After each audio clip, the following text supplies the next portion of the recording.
Voilà, faut que je me lance, c'est mon moment. Il est là, devant moi. On est seul et il m'écoute attentivement.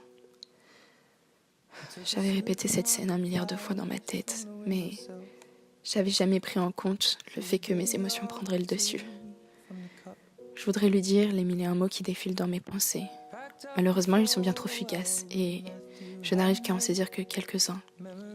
Peut-être pas les plus originels, peut-être pas les plus extraordinaires, mais les plus moi. Malheureusement, mes pinceaux s'en mêlent, ma langue a déserté et mes mots s'évaporent. Aucun des propos que j'énonce n'a la forme qu'ils méritent.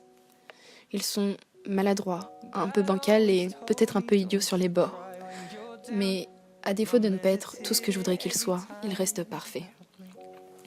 La perfection d'une déclaration ne se trouvant pas dans les enchaînements de lettres et les grandes métaphores, mais dans la beauté de l'instant et dans l'effort qu'on lui attache.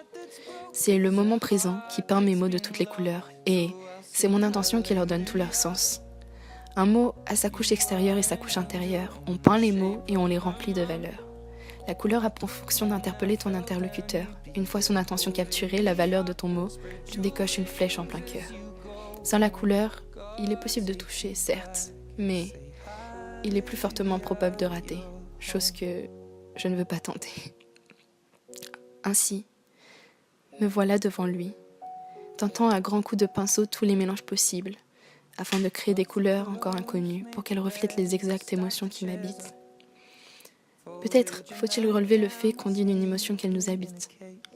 Elle n'est qu'un simple locataire de notre être, elle reste quelques secondes, voire quelques jours. Une émotion ne peut donc pas nous définir. Comme les mots, elle est notre couche intérieure.